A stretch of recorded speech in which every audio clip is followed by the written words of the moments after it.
Olá, muito boa tarde a você, conectado conosco aqui pelo Notícias Agrícolas. Está começando o nosso boletim de encerramento do mercado, encerramento negativo lá em Chicago para a soja. Quedas em torno de 9 pontos nos principais vencimentos, a soja aí se mantendo e tentando respeitar um intervalo de preços entre 9,50 e 10 dólares por bushel. O que está acontecendo com o mercado, qual o atual momento e o que a gente pode esperar em termos de tendência para os preços por lá. Quem nos ajuda nessa avaliação e nesse entendimento é o Gabriel Souza, direto lá da Grão Direto. Seja bem-vindo, Gabriel, obrigado por nos ajudar a entender um pouquinho mais dessa dinâmica. E o Gabriel, além dos fundamentos, ele também olha a variação gráfica, né? A flutuação gráfica aí dos preços e pode trazer para a gente uma análise um pouco mais técnica do que está acontecendo. Afinal de contas, olhando para os números, Gabriel, o que dá para entender e que momento é esse aí para a precificação da soja?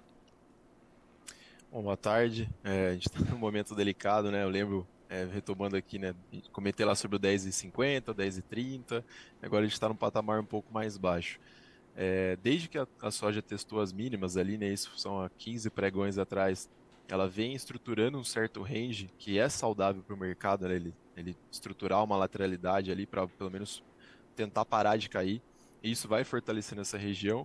Então essa região, né, dos 9,50 até os 10 dólares por bushel, ela está sendo bem forte, está sendo bem estruturada. Ainda é cedo para falar por conta do que está por vir, né, do volume disponível agora da safra americana, mas é uma região interessante, né, são dois pontos aí, 9,50 e 10 dólares, para a gente se atentar no comportamento do preço, né, quando ele está chegando próximo.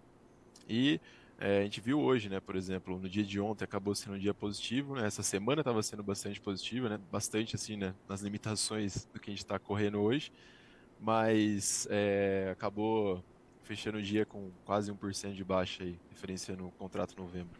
O que pode definir, na sua opinião, Gabriel, essa saída dessa zona aí de trabalho que você citou entre 9,50 e 10?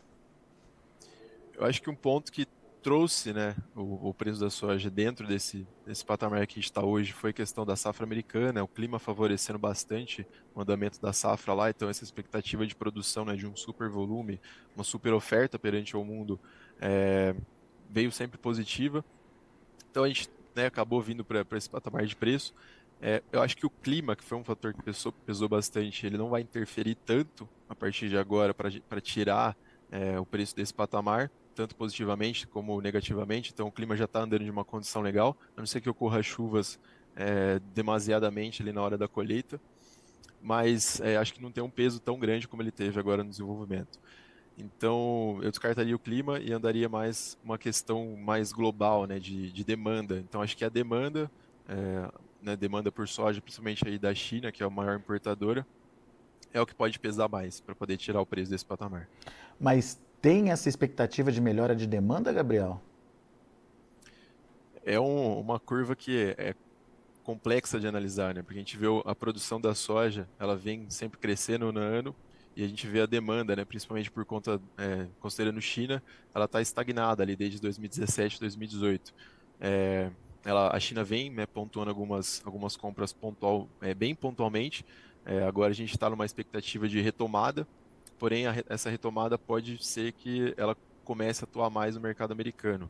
Pela soja, né, estar disponível, por estar compensando originar a soja a partir de lá, então nossa soja acaba ficando um pouco mais cara a partir desse momento.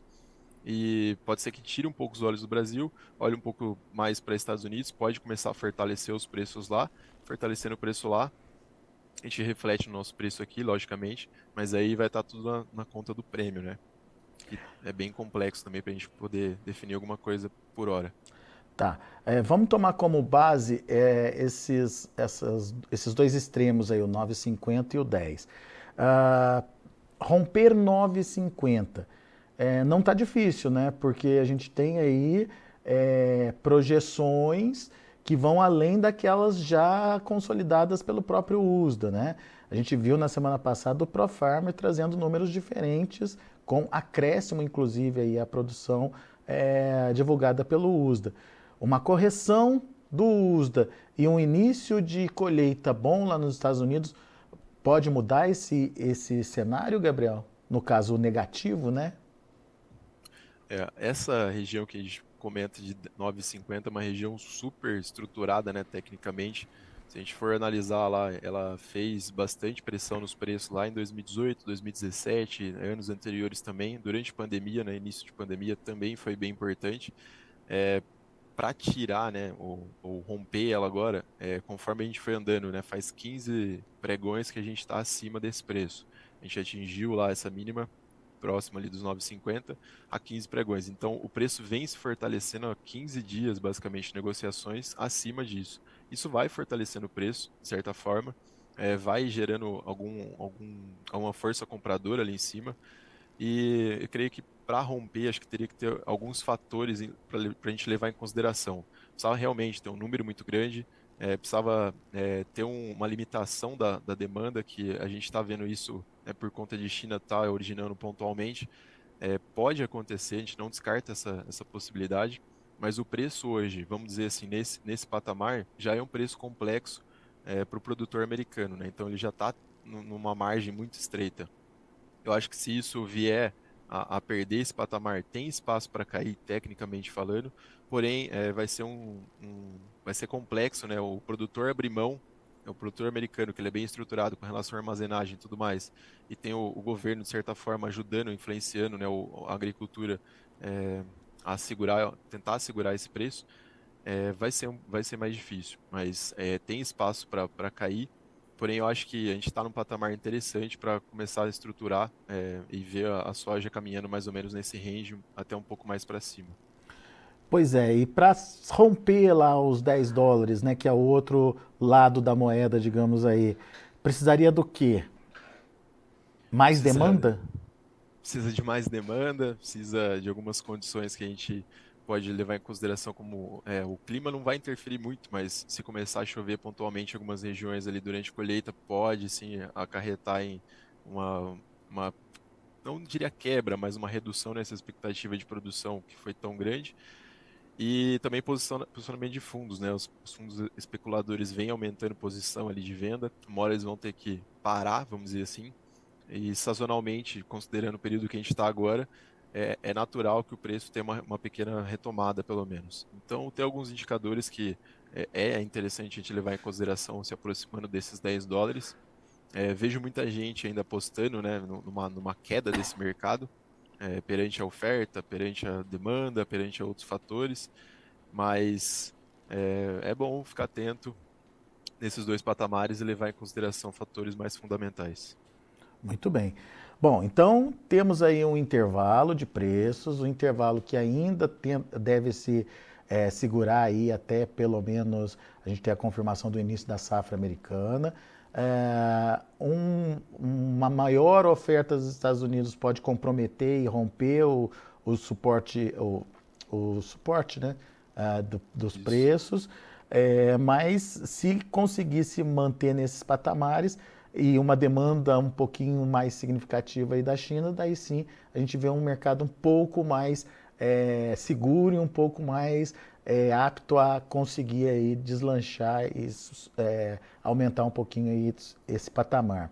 Agora, e Isso. no Brasil, Gabriel, o que, que a gente tem que entender? Que momento é para negociação do produtor, seja no disponível, seja no futuro? No Brasil a gente viu, né, os prêmios estavam bastante, estão sendo praticados num patamar bem elevado, justo, né, pela essa queda de Chicago, então acaba né, o dólar se fortalecendo também, então os importadores têm uma condição de atuar no Brasil de uma maneira um pouco mais agressiva, então consegue pagar, né, uma margenzinha um pouco a mais ali. Mas agora daqui para frente já começa a mudar um pouco a história, né? Tava sendo muito fortalecido por conta de prêmio, né? Por conta de precisar originar às vezes algum volume mais específico. E agora a gente tem que analisar, né, como vai ser o comportamento, principalmente agora nesse comecinho da colheita americana. Para quem ainda tem soja disponível e enxergar boas condições, é um bom momento ainda de ser negociado. Se a gente for linkar, né, analisar as duas curvas, considerando o CBOT, depois considerando o nosso preço de soja ainda está sendo trabalhado ali mais ou menos em patamares do começo do ano, sendo que a soja acabou, né, perdendo bastante, né, valor, se a gente for considerar o mesmo período. Então, a gente está em bons momentos, né? É complicado falar isso, falar bons momentos, mas se a gente for considerar o panorama que a gente está hoje, a situação geral do preço de soja, né, global, né, que é referenciado em Chicago, o produtor ainda tem é, boas condições de fazer alguns negócios pontuais. A gente vê o preço sendo praticado, né, em alguns portos, algumas regiões que possuem fábricas mais para mercado interno também, em patamares interessantes, que acaba dando boas condições para o produtor. É mais se atentar, né? O produtor que ainda tem soja, é um risco, né, a gente especular com o físico realmente, porque leva outros fatores em consideração, armazenagem e tudo mais, e acaba, no final das contas, tendo conta para pagar. Então, a gente precisa ter esse gerenciamento de risco mais efetivo, tomar cuidado e buscar boas negociações. Muito bem. No Brasil, a gente tem outros fatores que formam os preços além de Chicago, como você apontou a questão do prêmio, e nesse momento o dólar ainda é positivo. Isso de alguma forma descola o que está acontecendo com Chicago do que está acontecendo aqui no Brasil? O dólar acabou segurando bastante o preço, né? Mas a gente precisa ver o outro lado da moeda. O outro lado da moeda é na hora da compra do insumo, né? Como um dólar alto, ele acaba favorecendo a negociação ali no caso de precificação dos nossos grãos, mas na hora de comprar o insumo, comprar um implemento ou alguma coisa, né, da área de tecnologia que a gente vê que está avançando bastante no campo, isso acaba vindo a conta desse lado. Eu acho que o dólar é uma coisa que acabou fazendo um peso muito forte, se a gente for analisar ali o contexto dos fatores, né, de precificação da nossa soja, que o dólar teve um peso muito alto. É, ele é um atrativo de compra, né, para quem está de fora lá comprando em dólar, ele acaba comprando de certa forma para ele sai mais barato. Então, acho que um fator, né, principal para a gente olhar aí hoje, para a gente entender o rumo do nosso preço aqui, é analisar a soja junto a dólar. E logística, né? A gente está vendo escoamento do Arco Norte com certas dificuldades por conta do Rio Madeira e Rio Tapajós ali em níveis mais baixos. Isso acaba dificultando, acaba tendo alteração de prêmio, né? Mas não adianta nada a gente conseguir, né? Às vezes comercializar se o escoamento está complicado. A gente não sabe, talvez, buscar outras maneiras de escoamento, mas isso acaba entrando na globalização que é hoje a formação de preço de uma commodity. Bom, você citou aí a questão logística. Isso está atrapalhando de que forma, Gabriel? Só para ficar claro aqui para os nossos internautas.